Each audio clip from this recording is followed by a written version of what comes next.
All right. This is your man, Sir Earl, coming at you with another podcast. It's my World One podcast. Today is Sunday, May 24th. Tomorrow, everybody will be celebrating Memorial Day. Remember that it's a day that we honor the veterans and the people in the military for keeping America safe. It's not about getting drunk and barbecues and all this other stuff. It's about honoring those veterans. I know my brother spent 20 plus years in the Marines. My cousin, before he passed, he was in the Marines for 7 years. His sister Vonda, she's still in the Army, has been there almost 25, 30 years. My ex-wife was in the military. She just retired last year. So I have a lot of people in the military family, and I do understand the sacrifices that these people make because they signed up for it. So, I definitely want to give honor to those people in the armed forces for tomorrow, which is Memorial Day. It's all about them. It's not about us, okay? So I'll go on with my podcast, and one of the things that I wanted to discuss, and it was one of the topics that I had said that I would never, it's three things that you never discuss: sex, religion, or politics, okay? I had a fourth one today. I usually don't get on the topic of race, but there's been a couple of things that has been said to me on my way over the years that just honestly pisses me the fuck off. You know what I mean? Excuse my language on this podcast, but it makes me extremely frustrated because regardless of what you call it, you have blacks, you have African Americans, you have Negroes, and then you have niggas. Okay, we call them fuck the N-word. I mean, it's really, no one says, hey, you're an N-word. They'll call you nigga. Okay, so you have different levels of it, and one of the things that I've been inundated with was that when I first moved from Inglewood, which when I lived in Inglewood, I was a nigga. I stole, I robbed, I back and forth to jail. I was having kids by the age of 14. I was definitely a product of my environment. So that ignorant level, I was at 100%. So I am surprised at how trying to make positive changes within my life are always ridiculed by the black community, people that's closest to you, family, friend, stuff like that.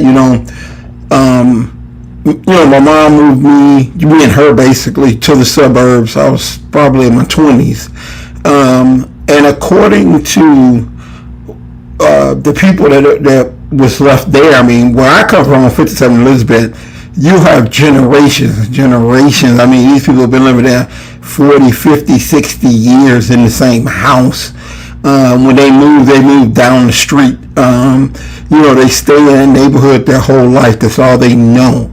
So when we decided to move, to the suburbs, we moved to the suburb of Hazelcrest when in my 20s, and I was called a sellout because we decided to move. Okay, so that was the first time I was called a sellout, or was hinted that Earl sold out. He ain't real no more. He ain't from the hood, which is crock of shit. At one point, I was the most niggerest of niggas there was when I was down there and doing the dirt that I was doing and being a part of everything that's negative down there. I was considered a real nigga, okay?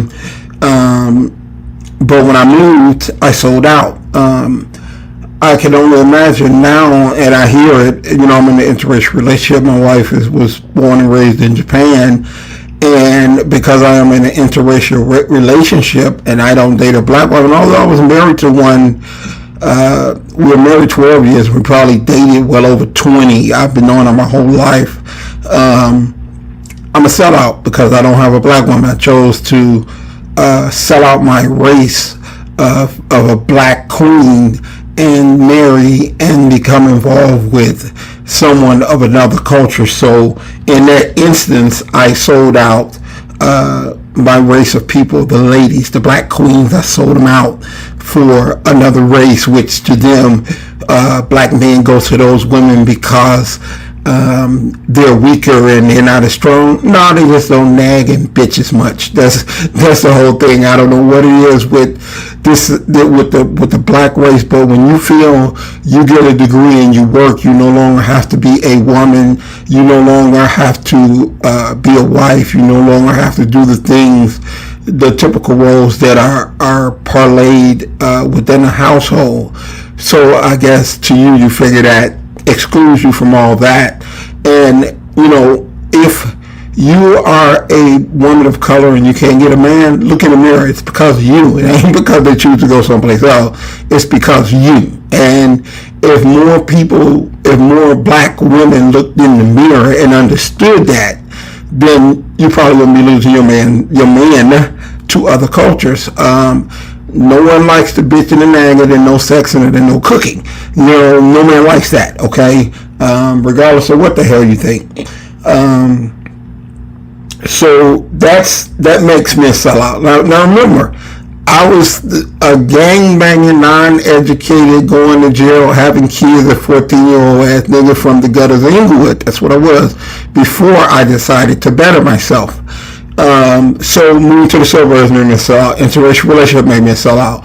And the other day we were at work, and one of the clients, black guy, asked me, do you know of Uncle Joe's? No. I don't eat a lot of different fast food. I hate spicy food. Also, never had a taste for it. And he said, you don't know Uncle Joe? He said, you don't eat jerk chicken? I said, I haven't probably in about 30 years, but I've tasted jerk chicken before because I had clients that owned, she was from Jamaica and she had a restaurant that's what they made, jerk, everything. Jerk chicken is really, really spicy to me. So there's a lot of other things. I don't eat hot sauce. I don't eat greens. I don't eat all of it, watermelon. I don't eat none of that stuff. But not eating, and what he told me was, because I don't follow that type of diet of eating those things that's not good for you. Remember, I'm a bodybuilder also.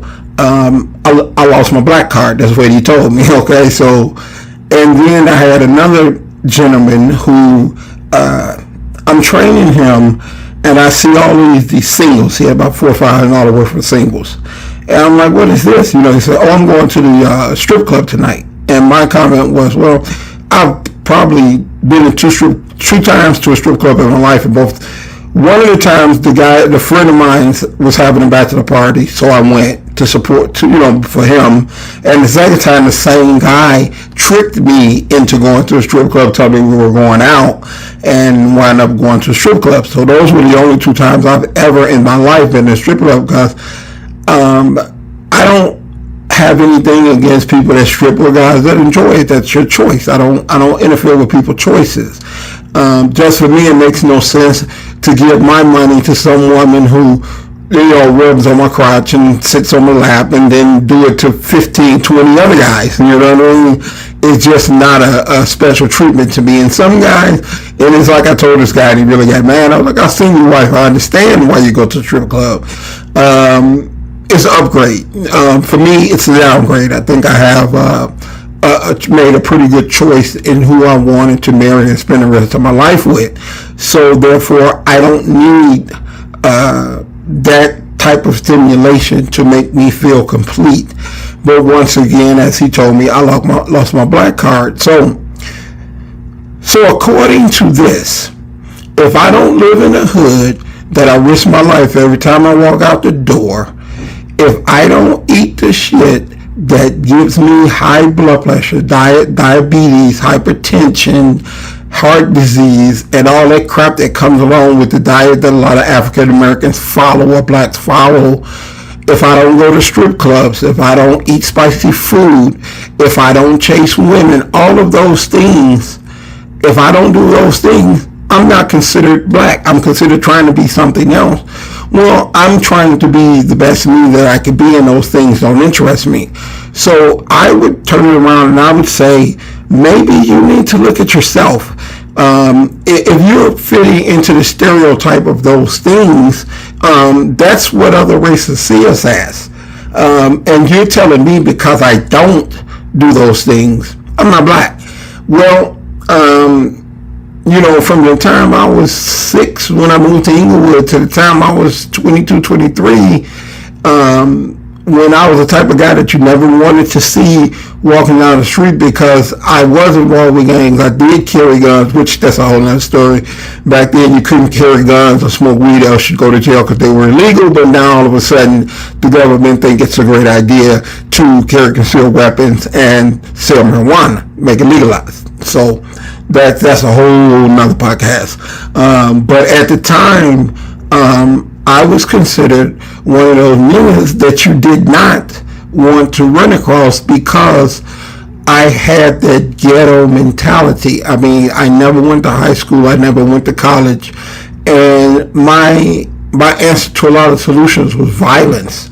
So with that, with eating Leon's barbecue every night, with walking around carrying a gun, shooting people, being shot at, with going to jail, with all those things, I'm accepted now. Okay, so what does that say? That if I'm doing a bunch of bullshit, living this life that is so typical of what people think of our race, then my race will accept me. I'm black then. If I don't, I'm a sellout. I think when your own race ridicules you for wanting to do something more positive with your life, I think that's a goddamn shame.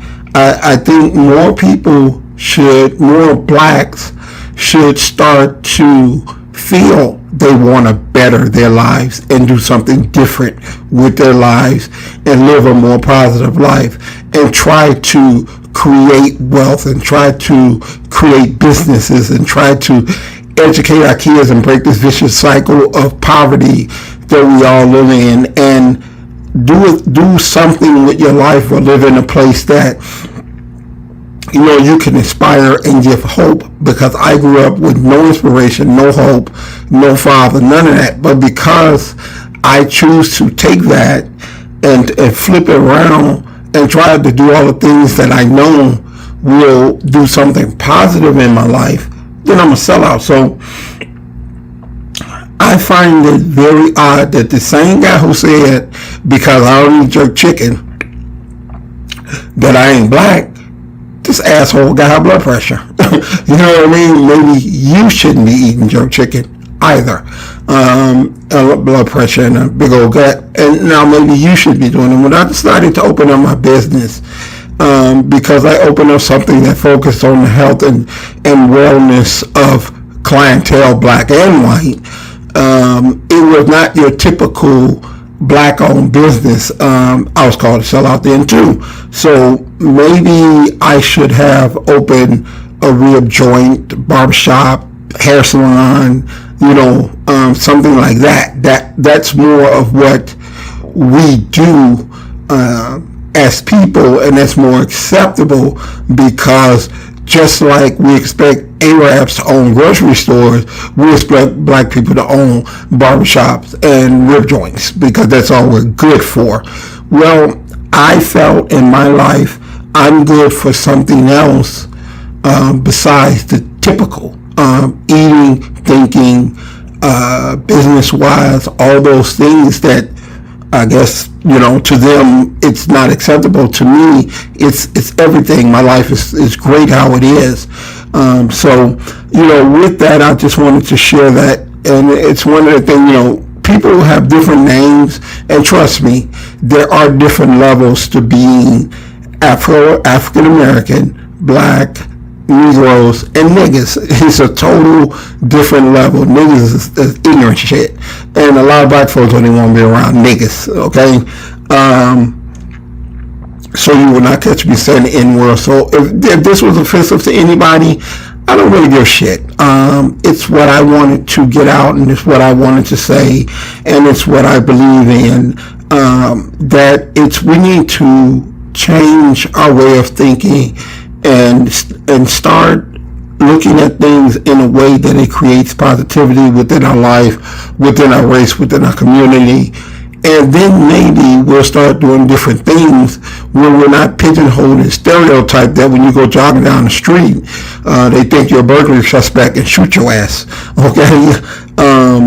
If we want to change, we have to start change. We're constantly looking for the government to do something for us. We first got to do something for ourselves. So this is your man, Sir Earl.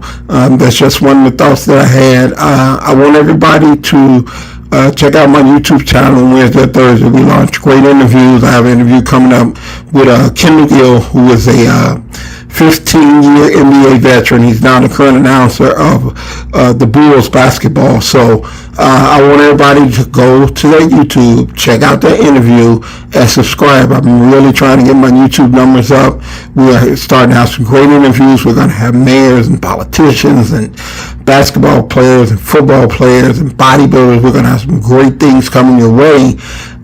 So I need that support of going on. And like I said, just, subscribe, watch the interviews, listen to the podcast on YouTube, and let's build this world nation for a stronger and stronger and stronger tomorrow. So until next week, this is your man, Sir Earl, and I'm out of here. Peace.